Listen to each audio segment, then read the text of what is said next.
I was walking through an old market in Tokyo the other day and found this tiny stall, maybe 6 seats total, run by a single older gentleman. Oh, yeah. Yeah. And he only made one thing, tamagoyaki, the Japanese rolled omelet. Classic. So I sat down and just watched him work. For the entire 20 minutes I was there, he never rushed, not once. He'd pour this paper-thin layer of egg into the square pan, let it set for just a second, fold it perfectly with his chopsticks, push it back, pour another layer, fold it again. His movements were so practiced, so deliberate, they almost look slow. I can picture it. Very focused. Incredibly focused. But every single omelet that came off that pan was identical. Just this perfect, glowing yellow block. Wow. And I started thinking about the economics of it. Right. This tiny shop, one single item, this incredible, almost painstaking amount of effort for something that sells for just a few hundred yen. It doesn't seem efficient, does it, from a purely business perspective? Oh, not at all. It didn't seem to make any sense. And yet he had this look of total, absolute concentration, like nothing else in the world existed. It was really clear this wasn't just about making lunch. It was something else entirely. That intense dedication you saw, that complete, absolute commitment to what seems like a simple, repetitive task, that's the living manifestation of a concept absolutely central to Japanese philosophy and culture. Which is? It's do. The way. Do, that's the word. It was mesmerizing, truly. Right. That single-minded focus. It felt like it went beyond just craft. It felt almost like a spiritual practice. It did. And that's really our mission today. We're going to take a deep dive into this philosophy of do, this idea of the path. Okay. And show how it shapes, well, pretty much everything, from the individual artisan, like your tamagoyaki chef, all the way up to global manufacturing. Right. We'll unpack that pursuit of personal mastery, the spirit of the Shokunin. Like the chef. Exactly. We'll look at the method of continuous corporate improvement, which is Kaizen. You've probably heard of that.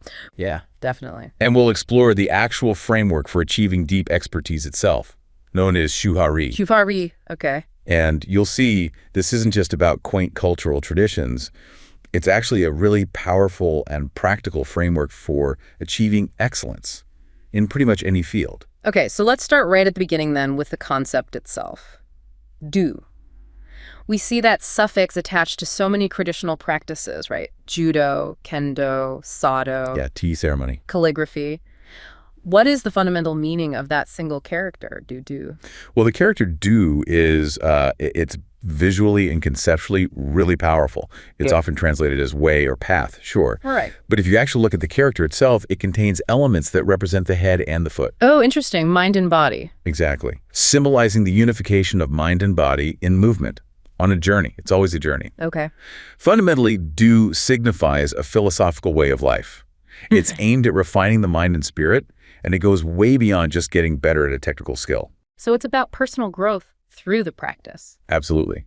Growth driven by disciplined practice. It sounds like the act of following the path itself is maybe more important than, where the path actually ends. That's a really key insight. The concept has deep roots, really ancient roots. It connects back to the Indic Dharmic and Buddhist idea of path marga in Sanskrit. Okay. In a philosophical sense, do means like formulating propositions, ideas about how the world works or how life should be lived, subjecting those ideas to rigorous critique, and then actually following a path to realize them. Right. But in the Japanese context, the do is intensely experiential. The practice itself, the way of life you adopt, that becomes the method you use to sort of verify the philosophy underneath. So you prove the philosophy through the doing. Through the dedication. Exactly. Through dedication and refinement, you live the proof. That makes sense of why it's attached to practices that might seem purely technical if you're just looking from the outside, like the traditional arts. Indeed. When you attach do to practices like sado tea ceremony or shodo calligraphy, it just elevates them. They stop being mere hobbies or skills. They become more. Right. It represents the process and the ultimate result of dedicated training of both the body and the mind. In Sado, you're not just making tea. No. You're pursuing spiritual refinement. Through really strict etiquette, mindfulness, hospitality, every single precise movement, every sequence, folding the cloth, turning the bowl, it forces your mind into the present moment. And what about shodo calligraphy? That seems like a perfect example of that unified mind and body thing you mentioned. Absolutely perfect. Shodo demands extraordinary precision, Patience, intense mental focus. You can't erase, right? No erasing, no touching up. The entire piece has to be executed in like a single flow, often linked to the breath. The brushstroke has to reflect the artist's entire mental state at that moment. Wow. It demands a level of focus that's intensely spiritual. And similarly, kadu, flower arrangement. That's about cultivating appreciation for the seasons, for fundamental beauty, trying to express the essence of nature within a disciplined structure. It's fascinating. Regardless of the discipline, holding a brush, folding an omelet, the structure and that emphasis on respect, it's immediate, total. And that etiquette, that structure, it's foundational. A common thread across all Do practices is that they start with kata. Structured patterns. Exactly, structured practice patterns, and they place immense emphasis on etiquette. It's summed up in the principle. Rei ni hajimari, rei ni awaru. Which means? Starting and ending with respect. That courtesy, the proper manner, it's often seen as more important than the technical outcome itself. Really, more important. Because it signifies the practitioner's internal state, their respect for the tradition, for the space, for others. Without proper rei, the practice is just, well, it's just meaningless motion. That focus on the internal state, that brings us really clearly to the distinction within martial arts, doesn't it? Bujutsu versus Budo. Yes. This seems like the clearest split between just technique and this deeper philosophy. It is the defining split, really. Bujutsu, that translates as science of war or martial craft. Yeah. The jutsu part just means technique. Okay. Its focus is entirely pragmatic, the physical part of fighting. How do you defeat an enemy effectively on a battlefield? It's a set of skills for combat, purely functional. So Bujutsu is about external results, survival, winning. Precisely. Then you have Budo, the martial way. It takes the techniques of Bujutsu, the jutsu, but reorients them completely towards developing the mind, the spirit, the self. Modern Budo disciplines, think judo, kendo, aikido, they move beyond that purely military goal. Right. They explicitly state that the practitioner has no external enemy. The only enemy is the internal one. The ego, yes. Lack of control, self-doubt. That's what must be fought and overcome through the practice. The physical training becomes this rigorous, lifelong tool for self-cultivation. So that completely changes the purpose of the training. If you're learning judo, you're using the throws and holds not just to, defend yourself. Oh, but that's part of it. But to actually perfect your character. That recontextualization is absolutely key. Historically, the word Budo was used way back, maybe 16th century, to describe the whole samurai lifestyle. Okay. But it was later redefined, formalized. Kata Jigoro, the founder of judo, was really instrumental here. How so? He intentionally chose the name judo, the gentle way, over jujitsu, which is jujitsu technique. To emphasize the way. Exactly. Yeah. To signify that the ultimate goal was ethical, moral, personal development, not just military effectiveness. He wanted to keep the physical discipline, but align it with educational and spiritual goals for modern society. Is there a risk, though? Does focusing so much on the way, the do, mean the practice could become too abstract? Maybe lose its rigor, lose the effectiveness of the technique, the jujitsu? That's a really valid challenge. And it's precisely why the kata, the forms, are so incredibly important. Wow. The rigor of the technique, the endless repetition of the jujitsu, that's what physically and mentally strips away the ego. It allows the do to actually manifest. So you can't get to the deep stuff without the hard work. You can't achieve the spiritual depth without the exhausting, perfect execution of the physical form. The two are completely inseparable. The physical act is the vehicle for the spiritual realization. Okay, so when we talk about that relentless pursuit of perfection through rigor, that's the shokunin, right? Exactly. This brings us straight back to that chef making the tamagoyaki, the man who just embodied that unwavering internal focus. What defines this class of master artisan? Shokunin is such a profoundly loaded term. We translate it as craftsman or artisan, sure. But it's more. Oh, it's much more than just a job title. It's really a standard of living. It implies this dedication to refinement that sees mastery not as some finished achievement you arrive at, Right. but as an ongoing, infinite process. Like the idea that no one ever actually reaches the top. Exactly that. Think of Jiro Ono, probably the most famous sushi master in the world. Jiro dreams of sushi, yeah. Right. He stated, even after decades, literally decades of practicing his art, he still doesn't believe he's achieved perfection. Wow. He emphasizes that nobody really knows where the top is. The goal is the pursuit itself. He finds fulfillment, even ecstasy, he says, in the daily struggle to make his work just marginally better. Just a tiny bit better each day. That attitude perfectly encapsulates the Shokunin spirit. It's this internal commitment that just transcends any external reward. So the Shokunin is operating on a completely different value system than, say, our typical Western idea of a competitive entrepreneur or something. Fundamentally different, yes. The Shokunin values self-improvement, deep fulfillment, honor over external metrics like, beating the competition financially, aggressive marketing, even fame. Right. The most useful form of competition, as Jiru's son actually observed, is internal. Competing with yourself. Competing only with yourself, driving continual improvement against yesterday's standard. That's the game. That sounds intensely personal, very self-focused. But I remember reading that there's also a social obligation tied into this pursuit. How does that work? How can you be completely self-focused yet also socially driven? Yeah, that seems like a contradiction, doesn't it? Yeah. But this is where the concept of selflessness comes in. It's key. Okay. The Shokunin isn't pursuing perfection just for personal glory. They feel a social obligation, a duty almost. A duty to use their individual talents to the absolute best of their ability for the general welfare of the community. Ah, I see. So a perfectly crafted knife or a perfectly prepared meal like that tamagoyaki, it isn't just a testament to their skill. It's their contribution to the greater good. Making sure people get the best possible quality. Exactly. Ensuring the people who use their product or service receive the highest quality possible. It's seen as an honorable duty. And this duty, this pursuit of ultimate truth through a physical act, it connects directly to the spiritual backbone of Zen Buddhism, doesn't it? Prolongingly, yes. Zen Buddhism provided this really crucial, accessible path to spiritual elevation for many people. How so? It posits that enlightenment isn't something distant or abstract. It can be attained right here, right now. Through everyday tasks. Through concentrated, focused attention on everyday tasks. We read about the simple, repetitive act of raking gravel in a Zen garden, right? Yeah. That deliberate, mindful action. It's not just gardening, it's a meditation. It can lead to a realization of higher reality. The practice fuses the physical, the tangible, with the abstract and the symbolic. That intense focus. It must be exhausting, but you're saying it leads to peace. Because the goal is detachment from the outcome. And this ties directly into the Zen aesthetic, which actually celebrates the incomplete and the impermanent. Right, the wabi-sabi idea? Yeah, exactly. Yeah. Zen teaches that all things are impermanent, all things are imperfect, all things are incomplete. So, if perfection is actually impossible to achieve, Then mastery is defined as a never-ending state of becoming or dissolving. The beauty lies in the striving itself. That idea of nothingness, mushin, it's often misunderstood in the West, isn't it? We tend to think of emptiness as just void, absent. Right, a negative space. But in this context, it's incredibly rich with potential. Okay. For the Japanese aesthetic, blankness or nothingness isn't an empty, dead space.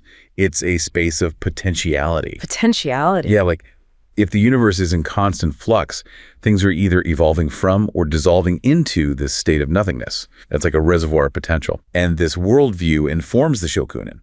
They understand that their work, no matter how refined it gets, is just a momentary snapshot in a much larger, ongoing, imperfect universe. The famous artist Katsushika Hokusai, he really embodied that relentless, lifelong pursuit, didn't he? Hokusai is the ultimate example. Just incredible. He was dedicated to his art for, what, 7? That is amazing dedication. And at age 73, he famously lamented that everything he'd produced up until then was essentially worthless. 73. Yeah.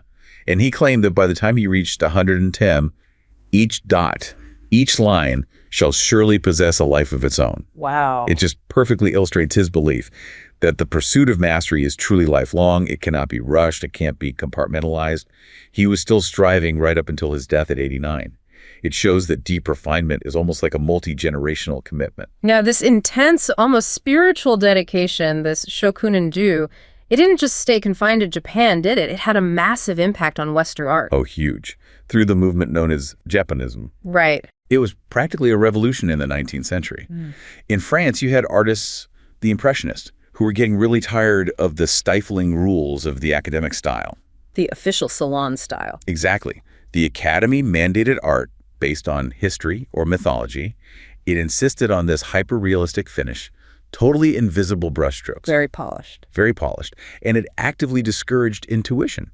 It discouraged painting outdoors. It was all about technical perfection achieved in the studio. So the Impressionists were looking for a way out. a way to break that mold and express things like light, color, everyday life, the essence of the modern world they were living in. And they found their liberation, in large part, in imported Japanese ukiyo-e woodblock prints. From artists like... especially Hokusai, Hiroshige, Utamaro. These prints just offered a radically new perspective. Yeah. Vibrant colors, bold composition. And the subject matter, too, right? Absolutely. Focusing on the ukiyo, the floating world, just everyday life. They show that art didn't have to be grand history paintings. It could be about capturing a fleeting moment. So how did the Impressionists adapt specific techniques from these Japanese masters? What did they borrow? They adapted composition quite ruthlessly, actually. They started using elements that were previously considered totally unacceptable by the Academy. Like what? Like figures abruptly cut off by the frame, high horizons, compositions with startlingly empty centers. Bold choices. Very bold. And they adopted the technique of using dynamic, highly visible brushstrokes and bright, flat color palettes, moving away from those subdued, blended tints the academic style loved. You mentioned Utamaro. Yeah, for instance, they were inspired by Utamaro's really vibrant use of colors like peach blossom pink. Just striking. And they use these techniques to capture the feeling. Capture essence, yeah. Their way of capturing a sense of Yugen, that profound, mysterious beauty. Or, as Monet described his own outdoor work, trying to achieve that idea of becoming one with the pine tree. A kind of artistic transcendence. Monet really seemed to embrace the iterative nature of this do philosophy too, didn't he? His series paintings. They feel like a direct translation of Hokusai's dedication to a single subject. Absolutely. A direct link. Monet was deeply inspired by Hokusai's 36 views of Mount Fuji and Hiroshi's 100 views of Edo. Right, those repetitive views. Exactly. And Monet's own repeated series, whether he was painting haystacks or poplars or the facade of Rouen Cathedral. Over and over again. Painted from the same angle but under totally different lighting, different atmospheric conditions. Yeah. It demonstrated this foreign adoption of the dedication to iterative perfection. He was trying to capture something impossible. He was striving to capture the subtle, impossible-to-hold nature of perception itself, embodying that philosophy that the truth of the subject lies in the endless attempt to capture it. Okay, so if the Shokunin defines the goal of mastery, that relentless pursuit, then we need a system. How does one actually get there? Right. And that brings us to the fundamental pedagogical model, Shuhari. Shuhari, yes.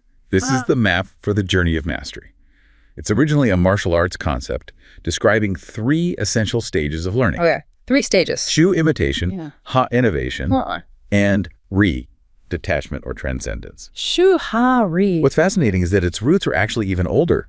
It originated in early Japanese theater and poetry. Really? Yeah, before being formalized in disciplines like the tea ceremony by masters like Sen no Riki back in the 16th century. Now, when we talk about learning models in the West, we almost always visualize it as a straight line, right?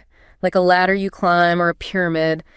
You move towards some fixed endpoint called completion. And that's the absolute core difference. Shuhari is not a linear ladder. It's not point A to point B. It's a repeated spiral. A spiral. How does that work? After a master achieves Ri, that stage of transcendence, they frequently and deliberately return to Shu. Back to the beginning. Back to imitation. Back to the foundational practices, yes. But they return with an entirely new, much deeper level of understanding. Think of a master calligrapher. After decades, they'll return to practicing basic brushstrokes and find subtleties, profound truths that were completely invisible to them when they first started. So true mastery is never actually finished. Never finished. Yeah. It's an ongoing process of cyclical refinement. Okay, let's break down that first, maybe most rigid stage, Shu. Right. Shu, protective bay. This stage is all about total immersion and obedience. The student must loyally follow the instruction of a single teacher, learning fundamentals, techniques, heuristics, even proverbs associated with the art. And the core activity is repetition. The core mandate is repeating forms kata until the body literally absorbs them, with absolutely no deviation allowed. You are protecting the tradition by following it perfectly. There are questions asked. Essentially, yes, at this stage. The goal here is actually to minimize cognitive load, to eliminate doubt. The student should think less and do more. You want the muscle memory to become the knowledge itself. That runs completely counter to a lot of Western models like scaffolding, where we break things down, simplify them, and encourage questioning right from the get-go. It basically inverts the priorities. Western models like Fiss and Posner's cognitive associative autonomous stages or the Dreyfus novice expert scale, They typically prioritize cognitive understanding first. Theory first. Theory first, yeah. We start with theory, simplified components, intellectual analysis. Shuhari through Shu favors immediate immersion into complete unsimplified form. Like jumping in the deep end? Kind of. Think of the Suzuki music method, where young children replicate complex pieces almost immediately by ear. Right. This allows learners to absorb subtle relationships, the holistic rhythm of the discipline, things that get lost in a fragmented, reductionist, overly analytical approach. It's about building embodied knowledge first, gut feeling. Okay, so once the body knows the forms better than the conscious mind does, then you earn the right to move to the next stage, ha. Exactly. Ha, detached digress. Ha means breaking or detaching. Once the forms and fundamentals are completely absorbed, deeply ingrained, Then you can question. then the student gains permission to test the boundaries. They start making innovations, questioning the traditional wisdom, finding exceptions. They start modifying the forms to suit their own physical or mental disposition. This is where they start to make it their own. Precisely. This is where the practitioner truly begins to make the art their own. They detach from the illusions of self-meaning, the illusion that the teacher's way is the only way. And finally, that level of transcendence, Leave separate transcend. This is the stage of complete departure from conscious forms. No more techniques. Well, there are no longer any conscious techniques or proverbs governing the action. All movements become natural, automatic, unhindered. The master acts spontaneously, purely in accordance with intuition and this deep, ingrained understanding. They transcend the physical mechanics. Exactly. The knowledge is no longer just in the body. The knowledge is the person. It's why the great jazz educator Clark Terry described the path perfectly. Imitation, assimilation, and then innovation. You can't innovate first. You cannot truly innovate until you have utterly assimilated the knowledge through imitation and practice. That sounds like the ultimate definition of true expertise, doesn't it? Being able to perform perfectly without even thinking about the steps. Just doing. Absolutely. The depth of human expertise viewed this way isn't achieved through shortcuts or hacks. It has to be lived, embodied, and continuously refined through patient practice, cycling through these stages. It fundamentally reframes competence as this lifelong internalized commitment. Okay, it's one thing to apply this concept of relentless refinement to an individual master, like a craftsman or a martial artist. But it's pretty astonishing that this same philosophy was scaled up and applied to, like, a global industrial system. Yeah. Which brings us to Kaizen. Kaizen. Yes, this is absolutely the corporate manifestation of Yuta. The term translates literally as improvement or change for better. It's built from Kai, change, and Zen, virtue or goodness. Change for the better. Right. And in manufacturing and business, it means continuous improvement, nonstop. Okay. This philosophy dictates that really significant positive results don't usually come from huge breakthroughs. They come from the cumulative effect of many small, sometimes even trivial improvements. Applied consistently. Applied consistently to all aspects of operations. It really is the industrial application of that Shokunin spirit, isn't it? Never stop polishing the process. That's a perfect way to put it. And the power of Kaizen is that it requires the participation of all employees. Everyone, from the top down. Everyone, from the CEO to the person on the assembly line. Everyone is responsible for looking for ways to eliminate waste and redundancies. And it doesn't always cost a lot of money. Often not. Because these improvements frequently require minimal capital investment, they rely instead on employee ingenuity, creativity, dedication. It's sometimes called zero investment improvement, ZKI. Interesting. It shifts the burden, or maybe the opportunity for innovation, away from just a dedicated R&D department. To everybody. To every person, every single day. Now, Kaizen is famous for being the bedrock of the Toyota production system, TPS, which basically revolutionized modern manufacturing. How is that system structurally built around this idea of constant, tiny improvements? Right, TPS. It evolved from the philosophies of Toyota's founders.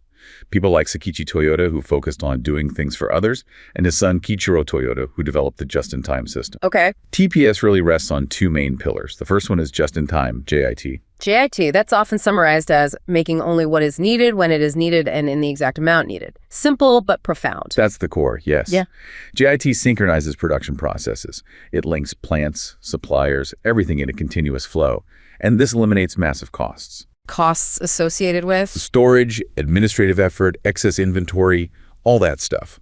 The preceding process only produces a minimum number of finished parts, and the very next process immediately pulls exactly what it needs, right when it needs it. Like a perfectly timed dance. Exactly. Yeah. This wasteless loop ensures they only produce sellable items when they're needed. It reduces risk and capital requirements at the same time. Okay, and the second pillar, Jidoka. That sounds like where the quality control system embeds the actual need for Kaizen. Exactly, Jidoka. It's often translated as automation with a human touch, or automation.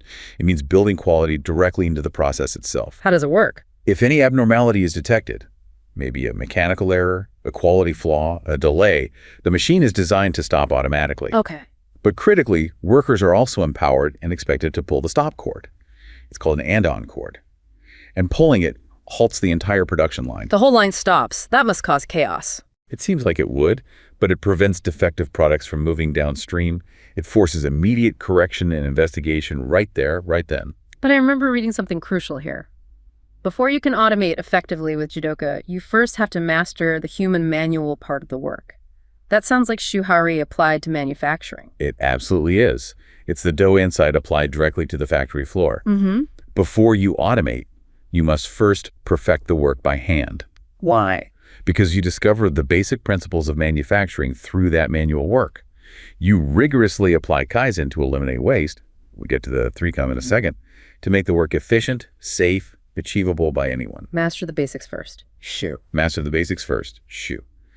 Only after that manual mastery is achieved do you then build the ability to detect abnormalities into the machine itself. And in a sense. That's fascinating. It acknowledges that no matter how sophisticated machines or IT systems become, only humans, with their ingenuity and ethical drive, can continuously implement Kaizen for the sake of evolution, for improvement.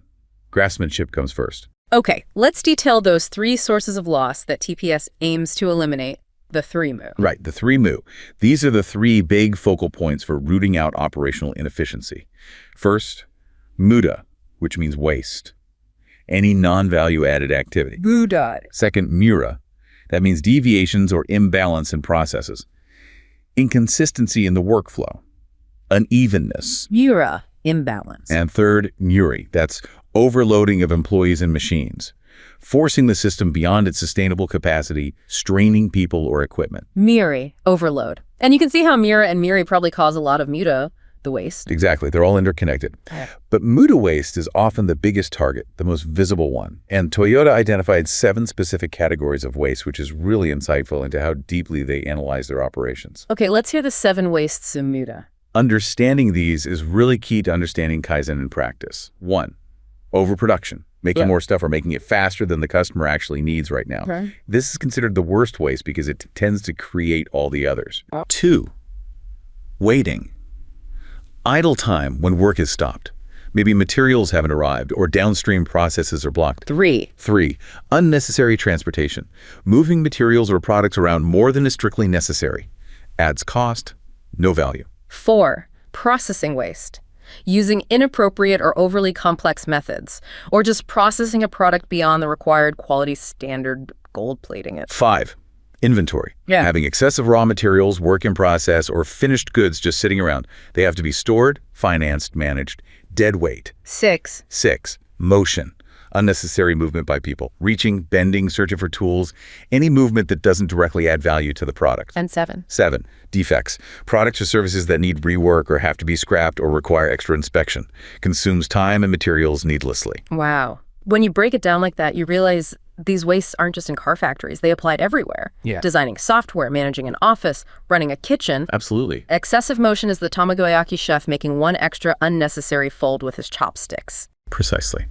The goal is this holistic view of the entire system. Stabilize the process, eliminate mura, make sure workers aren't overburdened, eliminate muri, and minimize all those non-value-added activities, eliminate muda. And the methodology for actually driving this improvement, it follows a structure we see everywhere now, the PDCA cycle. Yes, the plan, do, check, act cycle, sometimes called the Deming cycle after W. Edwards Deming, who, interestingly, was influential in post-war Japan.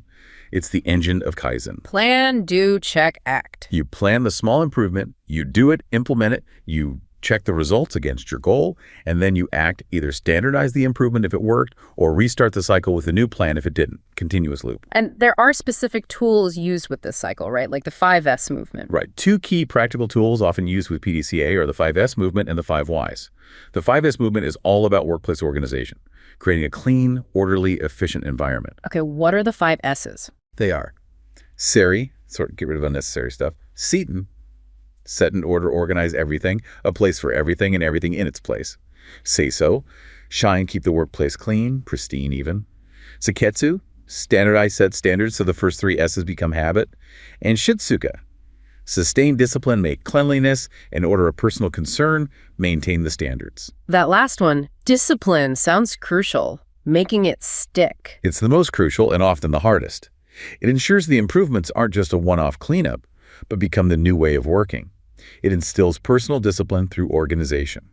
And the 5 Whys, that sounds almost philosophical. It kind of is. It's root cause analysis at its simplest and most effective. When an error or an undesirable result happens, the team asks why 5 times in sequence. 5 times? Usually 5 times is enough. Each subsequent why is based on the answer to the previous one. Helps you drill down quickly past the symptoms to find the fundamental underlying cause of the problem. So you fix the root cause, not just patch the symptom. Exactly. This ensures that the Kaizen improvement actually addresses the real root of the problem, preventing it from happening again. And ultimately, the success of Kaizen requires recognizing that you have to nurture the company's people just as much as you praise the improvement activities themselves. It ties corporate success directly back to individual dedication and growth. So we've traced this spirit of do, this path of refinement, from the traditional master artisan and the warrior, right, all the way to the modern corporate system of Kaizen. But this philosophy, this intense, focused dedication, this relentless refinement in a specialized field, it also shapes contemporary identity in some really unexpected ways. Okay. It extends right into modern Japanese subcultures. Sometimes you even hear terms like cosplay-do or otaku-do. Whoa, that's a massive leap. From the tea ceremony master or the Toyota production line to the intense dedication of the otaku community. The so-called nerds or geeks focused on things like anime, comics, video games. It seems like a leap, but what's the common thread? The deep dedication to mastery within a highly specialized domain, often treating that domain with the seriousness, the rigor that you'd associate with the traditional art form. Otaku culture is incredibly detailed, incredibly knowledgeable within its niches, and it contributes heavily to that globally recognized cool Japan movement. Right.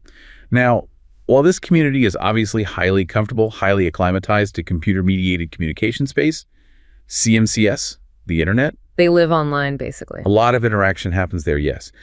But they still use almost religious terminology for some of their activities. And crucially, they still gather in physical spaces. Why? If their passion is often digital or media-based, why is the physical gathering still so necessary? Because it strengthens what sociologists call their plausibility structure. Plausibility structure, what's that? It's basically the social environment, the people, the institutions, the rituals around you that validates your chosen reality, your beliefs, your identity. So if your whole identity is wrapped up in, say, an incredibly specific, detailed knowledge set about a particular anime series or game universe, you need physical rituals and gatherings with like-minded people. To make it feel real. To ensure that reference group validates your dedication, makes it feel real and shared. It reinforces the reality. Okay, let's look at an example. The comic kit, the comic market. That sounds like a prime example of this kind of physical ritual. The comic kit is perfect. It's the world's largest convention for doujinshi, or fanzines. And attendees often call it the festival, or even utopia. Utopia. Yeah. And what's fascinating is how it actively rejects typical marketplace principles that you'd expect to drive efficiency or profit. How so? For instance, the leading circles. The groups who create and sell the most popular fanzines, they're often deliberately sent to the periphery areas of the convention hall, not the prime spots in the center. Wait, they almost penalize success. And I read that something like 70% of the participating circles actually run at a financial loss. That's right. It's clearly not about profit for most people. So if it's not about money, what is the dedication to? Why do they do it? The primary motivation seems to be the collective experience itself. The highest response rate for why people participate is simply having a festival-like atmosphere. The feeling of community. Exactly. That and the desire for self-expression and community affirmation. The staff are all volunteers. It becomes this momentary utopia, realized purely by the participants' collective will. A space where they affirm their shared worldview, their own kind of due of specialized passion, which usually only exists fragmented across the internet. This intense dedication, it even translates into literal journeys, right? Pilgrimages. Yes, the pilgrimage, Seichi Junrei. It's become a huge phenomenon. Fans visit real-world locations that have been depicted in anime or manga works. Like film tourism. It's similar, but often more involved. Yeah. Fans frequently have to identify these locations themselves, relying entirely on their online CMCS networks. How? They share screenshots from the anime, compare them to Google Maps, exchange reports about the reproducibility of a particular scene or angle. It's quite forensic sometimes. Wow. And this physical act of visiting becomes almost like a sociological rite of passage. It follows the classic pattern. 1, separation temporarily leaving the online world, the CMCS. Okay. 2, liminality, being in that transitional space, experiencing communitas at the location. That's that feeling of shared, intense belonging with other fans who might be there. Right. And 3, reincorporation, returning to the online world by uploading their photos, their reports, the confirmation of the site's sacredness back to CMCS, which reinforces the culture and the shared reality for everyone else. And what's really remarkable is that these sacred places are often completely mundane spots, right? Just a specific park bench or a nondescript street corner, a train station. Totally mundane to an outsider. They hold absolutely no inherent significance unless you're part of the believing community. So the sacredness is purely constructed by the fans? That's the Durkheimian perspective exactly. The sacred exists solely by virtue of the belief system of the community. These locations are found and sacralized through this bottom-up approach, based purely on the media content. The dedication of the fans literally constructs the reality, reinforcing this idea that profound meaning can be found through intense dedication to a specialized shared pursuit, even if it's fictional. And the sort of heartland, the epicenter of this entire digital physical convergence is Akihabara in Tokyo. Akihabara, known widely as the sacred place or the spiritual center of otaku culture. Observers have noted how the cityscape itself seems to mimic cyberspace. How so? It's permeated by these huge two-dimensional advertisements for games, anime, characters. The boundary between the 2D world of media and the 3D world of physical reality feels like it's collapsed there. It allows the otaku to experience their perception of CMCS reality with a real bodily sense. This deep commitment to this constructed reality where the digital and physical kind of merge. It had some incredibly dark implications too, specifically the tragic Akihabara murder spree in 2008. That incident was. Yeah. Yes, a tragic and extreme demonstration of the potential consequences when that intersubjective reality, that shared understanding, collapses for an individual. What happened? The perpetrator, just before committing the crime, posted a series of messages on an internet bulletin board, popular within the community.